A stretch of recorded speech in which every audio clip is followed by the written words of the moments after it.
we've always had a matchup in this round where we coin the phrase, this is the Super Bowl. The team that wins this game is the team that's going to win the Super Bowl. And that is what I believe everybody feels is going to happen with this particular matchup. Sorry, Dan, I do believe Philadelphia is going to be in the Super Bowl, but for all intents and purposes, people feel this is the actual Super Bowl. These two teams have slugged it out how many years in a row? And it seems like they play every year, Prez, even though they're not in the same division. They meet up in the regular season and in the playoffs, just like we used to have with New England and Indianapolis with Manning and Brady. And what has happened? Well, Buffalo wins the regular season. Kansas City wins the playoffs. That's the narrative. I think that changes this year. Teams are, going into Kansas City, they can be intimidated. Buffalo's not intimidated. Why? Well, first of all, when you go to Kansas City, obviously you got to deal with Mahomes. But you're going into a stadium that is one of the loudest in the league. A lot of teams have trouble communicating their offensive signals in there. And the other thing is usually you have weather conditions when you're playing in January. That doesn't faze Buffalo. They've played Kansas City tough every time they've been there. And weather is never going to faze Buffalo no matter where they play because they play in Buffalo. Is there a stadium that has worse weather on an annual basis than Buffalo? And you've got a quarterback that's not fazed by the big game. Josh Allen has been a machine all year. He's carried the Buffalo Bills on his back. And I think this is the year they knock the door down. Kansas City last week, again, they only had 212 yards of offense against Houston. Granted, Houston has a good defense, but still, 212 yards at home is not going to get the job done against Buffalo. And the coach for Buffalo is not going to make the blunders that DeMeco Ryans made last week.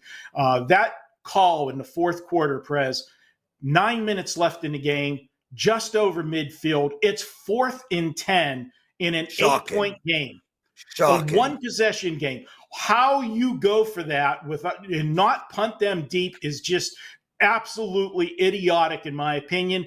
Not only did they not make the first down, they get sacked and end up on their side of the field where Kansas City needed just a couple plays to be in field goal range, and that took it from an 8-point game to 11-point game. Game over. Buffalo's not going to make those mistakes. I got Buffalo winning this one and moving on to the Super Bowl. Take Buffalo plus the 2. If you watched last week's Washington-Detroit game, you would have think that this game would have moved all over the place, that people would be running to bet the over because, we had that track meet last week. But what happened in that game, and whether Detroit come in there fat and sassy off of, the regular season finale against Minnesota where they nailed down the number 1 seed in dominating fashion 31-9, that could be part of it, but the big part of it was the 5 turnovers. And Detroit capitalized on those 5 turnovers. And then what ended up happening is because Detroit was behind so much, you had to keep throwing the football and play at a faster pace, and the game just got out of control. This is a rematch for the 3rd time with these two teams. It's not often that you get 2 division opponents in the conference championship game, so it's going to be played a little bit differently. They know each other. They know their strengths and their weaknesses, and Philadelphia is smart enough to know the way to beat Washington is keep the offense of Washington off the field and run the football down their throat, which they did in grand fashion in the first meeting.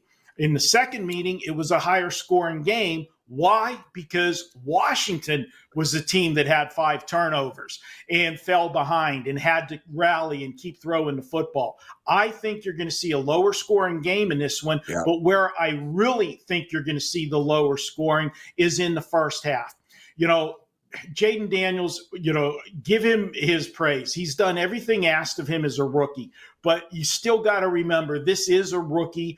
He's going to be playing 4th game in a row on the road, playing a team that's already seen him twice this year. One of the advantages that he's had this year is that, he is a rookie, first time facing different teams. This will be the 3rd time around.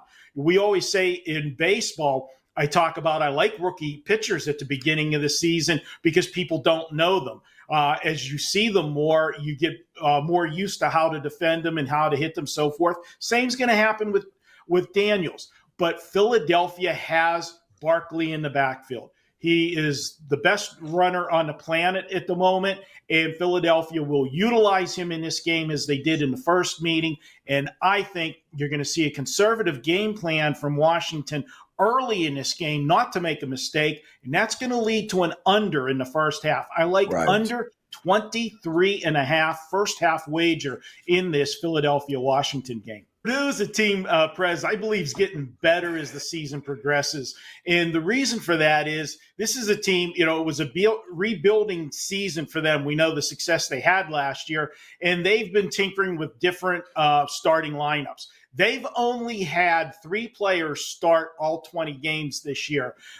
They've had 7 different players fill in the other 2 positions in the starting lineup this year, and none of them have started more than 8 games of the other players. But now they're starting to find the rhythm, and I think that's going to be a plus for this team as we go through the rest of conference play and we head into March Madness. Now, Michigan's won 13 of their last 16 games coming into this one, and the 3 losses have been by 2, 1, and 3 points. So the knee-jerk reaction here is to grab Michigan plus the 4.5, but I'm not going to do it.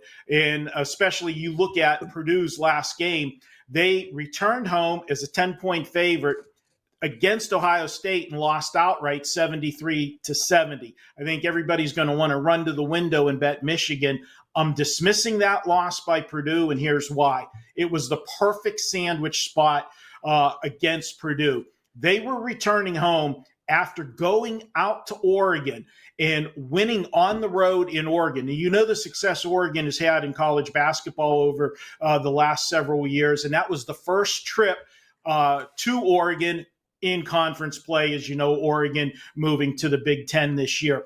I think they came home off of that big win with this game on deck, a top 25 showdown against Michigan on a Friday night in front of national TV cameras. They looked past Ohio State. What's that do? It gets us line value tonight. I am going to go ahead and lay the points with Purdue. They play great defense. 6 of their last 8 opponents, they've held to 64 or fewer points. Yep. Perez, looks too easy to take Michigan plus the points. I'm on Purdue, and I'm laying it tonight. Great early money coming in. Pretty split. Not a lot of big decisions yet. We got the Commanders getting 6 at the Eagles, of course, over under 47.5. Open 6.5 and 47.5. So there's a little bouncing around, but we're back to where we started. The money is 50-50 on the spread, 55% on the under. As far as bet count, 61% is on Washington, 72% is on the over. Some sharp, a little bit of Philly, -5.5 and -5. Some on Washington plus 6.5 when we went there, got hit, and under 48. Game 2, Bills at Chiefs. Chiefs currently favored by 1.5, total 48.5. And we're back to where we opened too, that they opened the same, 1.5 and 48.5. Money, 55% is on the Bills, 71% is on the over. As far as tickets are concerned, 58% is on Buffalo, 61% is on the over. Two-way sharp on the spread, some sharp on over 47.5. As far as me, even though I'm a Philly guy, I kind of like Commanders plus 6, and I like the Chiefs -1.5. I agree with you. Listen, I saw George Mason being talked about cutting down the nets in the national championship game, and VCU and all those teams that made good runs through the Sweet 16, the Elite 8. But when they get to the Final Four and they're playing the cream of the crop, they get sent back home, slapped in the face real quick because they're just better horses out there, faster horses out there. That's just the bottom line. If you could play basketball anywhere, you're going to Kansas. You're going to North Carolina. You're not going to George Mason. That's just the bottom line. But in one game, randomness, any team could get hot, get lucky, and win some football games, some basketball games. We've seen that with Washington, and they've gotten extremely lucky. They've created a lot of their luck, but plus 5 in turnovers against Washington, against Detroit, that's a little bit extra lucky there, especially on the road. I agree with you 100%. I think Philadelphia is the right side. I think Philadelphia should be able to handle this team again. I think the line was even short where it came out. The move reflects it. The only thing that worries me is they're not 100%. Philadelphia is not as healthy as I'd want them to be this late in the season. Yeah. There's injuries on the defensive side of the ball as well. That's what worries me a little bit. Otherwise, I like Philadelphia, and I really like the under. Here's why. 4 of the last 5 in the series, they've gone over. The average, though, total was 44.8. We were now looking at a 48, 47.5. So a 3-point adjustment in the playoffs where you're supposed to play even tighter, but that's because 3 of the last 5 for both these teams went over. So we got some recency bias involved. I think Washington needs to play this game, not to fall way behind. Last thing you want to do, first-year head coach, rookie quarterback, NFC championship game in Philadelphia, one of the most hostile environments. You don't want to fall behind and get those fans involved. You want them in that cold, being bored, and just hoping Philly gets to the Super Bowl. So I think they're not going to come out there and go nuts. They want to be in a position to win the game with 5 minutes left. I like Philadelphia. I like the under. I think they send Washington home. Yep. Great season for Washington and Jayden Daniels. Give them all the accolades. They deserve it. But I think the best teams should be playing in the Super Bowl, and Philly's outlasted everybody. I think they do continue that on Sunday. Buffalo, the bottom line is, I think this is a team that's gotten very lucky this year. That doesn't mean the luck's going to run out, but hear me out. They're number 1 in turnovers, and it's not even close. They are plus 24 in turnover ratio. But more importantly, only plus 10 of those come on the interception side. 14 of those pluses come on fumbles. Dude, you're not supposed to cover that many fumbles. Once it hits the ground, it's 50-50. Yeah. They've only lost 2 themselves. So I think that reflects this team has gotten lucky. More importantly, they can't stretch the field. They need to have sustainable drives. And you're going up one of the toughest defenses in all the NFL. In fact, only 3 teams have allowed less points per game than the Kansas City Chiefs. They are 4th in rushing yards per rush. They are 8th in passing per pass. Like, they are on both sides of that. The pass game, the rush game, they have that elite defense. But when I look at the Buffalo side, that's where they're weak, man. Against the pass, bottom half of the NFL. Against the run, they're tied for 17th in the NFL. Kansas City's going to have some long drives is what I think is going to happen. They always do. They're not winning by margin this year, but they don't have to. They just have to win this football game. And I'm that guy who called Patrick Mahomes as phony as a $3 bill after his 2nd or 3rd year at Kansas City. I did not believe in Patrick Mahomes. I obviously, history proves me incorrect. History makes me look very foolish for believing it back then.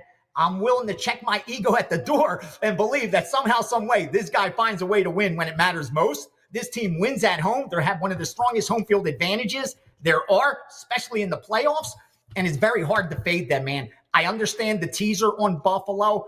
I respect that. You get the Wonga as well. I just got a feeling Kansas City may make this game look make Buffalo look a little weaker than we think. And I like this one under as well. Here's why. 3rd game in 12 months between these 2 teams. The first 2 both went over. They scored 51 points, but the average total was 46.5. So it's a slight adjustment up based on that 51 scored. But those were 2 very different games compared to what's going to happen this Sunday, as well as different teams on the Kansas City side of the ball. So I think we're getting even a little value on this total under as well. So you know my sides, my leans there. You know what I'm more or less betting. I like the under in both games. I like the Philadelphia side. I worry about, maybe some backdoor nonsense. And I think Kansas City will also advance. Quickly, though, there are sharp guys on Buffalo. I would have liked to see Kansas City sitting at 2.5 now and even 3 come Sunday. But seeing some of the sharps that are on the Buffalo side, that will not happen. Yeah, I think he goes over his completions in this one. The number is 21.5. So we're throwing out that Dallas game where he only played a few minutes. We're throwing that out. He's gone over in 8 straight games, and he's averaging 33 pass attempts in those games. And if the game script comes down to if the game is close or if Washington is down, he's their best weapon by far. Their rushing attack is not that great. His accuracy has been really, really good. And against Philly this season, he was 22 of 32, so he barely gets over. And then in the other game, 24 of 39. So he's had success against his team. And again, this is a game that both teams are just going to play until there's zeros on the clock. So it's not like one of those regular season games where you have his completions and the game gets out of control and he doesn't throw a lot in the fourth. I think Philly wins this game. I think Washington might be having to come from behind, but I do love his accuracy. That's why I'm taking his completions as opposed to his attempts, just because he completes the ball at such a high rate. I don't think it's a big time, long completions. I think it's a little bit more dink and dunk. And to be honest, the Washington running game just has not been very impressive. So I think it's Jayden Daniels over his completions. Going back to our old friend Luke Littler. Well, I say old friend, guy's still a teenager. Luke Littler and Vandenberg over 6.5 180s. We talked about taking over 180s in Littler games. This is a guy that can almost do this by himself. So this match, the Dutch Darts Masters, these are 1st to 6 legs. So you just got to win 6 games. And the last match that Littler was in that was 1st to 6, they had 12 180s in it. Now, Vandenberg doesn't throw a ton, but again, Littler can go for 4 or 5. You only need Vandenberg to get 1 or 2 in this one. I don't expect a big steamroll from Littler, so I think Vandenberg's going to win some legs. I would expect 9, 10 legs in this one. That should be plenty to get over these 180s. Here we go, Prez. We get to fade a truck driver. I teased this earlier in the week. We're going to take Vadim Nemkov against Tim Johnson, and we're going to take the under 1.5 rounds. Tim Johnson got a last-second fight in PFL last year in the tournament, and he openly said, I'm a truck driver. I'm not ready for this fight, so I'm just going to come swinging. And 2 minutes into the fight, he pulls the upset and knocks the guy out. So he advances to the next round where he absolutely gets murdered. So he gets another match. They put him in Dubai this weekend. They were like, would you like to go to Dubai and lose to Nemkov? And he was like, absolutely. So we're going to take under 1.5 rounds. Nemkov is going to be able to do whatever he wants to Tim Johnson. This fight is not going to last very long. At the weigh-ins, Prez, they asked Tim Johnson how he felt, and he was like, well, it's better here than throwing hogs around in a truck. So this is the guy that's going to be fighting. I would have preferred you did that in that, Southern Virginian accent, if you can. Well, he's not really Southern Virginia, but let's see. Well, it's a lot better than here than it is throwing around the hogs in the back of the truck. Not bad? Yeah, not bad? dude, that was amazing. Way to go. That deserves some like button hitting. Andy, what do you got to promote? Well, real quick, that's a little bit juicy, minus 250. So you're using it as a parlay piece. So you can use that as a parlay piece. You can play it on your own, or you can parlay it with Netta over Khan. That's the first fight of the match. Netta's a power puncher. We'll just say he looks like he's on the special vitamins. Hyder Khan's just a boring grappler. Netta should smoke him. You parlay those together, you get plus 125. I got a quick NHL play to give out. Yesterday, I gave you guys Boston and Seattle. Both were dogs. One of them cashed. We made money. Let's do it again. This time, I'm going to look at Vegas playing Dallas. Before I get into that, I got to let you guys know real quick. I have a big 4% play up in NHL tonight. These 4% plays are super, super rare. I'm on a 21-5 NHL run. It doesn't get much better than that. We have a flash sale going. You can get my NHL season and playoffs for only $299 over at WagerTalk.com. That expires tonight, midnight PST. Okay, Dallas, Vegas, let's go, Prez. Hurry up. I like the under in this game, and I like it a lot. You can get 6s out there or 5.5s. I'd prefer you be on a 6 with a little bit of juice. Bottom line here is only 1 in the last 7 head-to-head matchups have hit 6. 1 in the last 7 have hit 6. None have gone over 6, and 6 of 7 have gone under 6. These teams, 3-2, 2-1, 2-0, 3-2, 4-2, 3-2, 3-1, and on and on and on. They always play to the under. And although Vegas has put up 4 goals in their last 2 games, this is a team that can regularly put up 0, 1, or 2 goals. Dallas the same. Plus, Dallas's defense is exceptional. Look to take Dallas and Vegas under the total.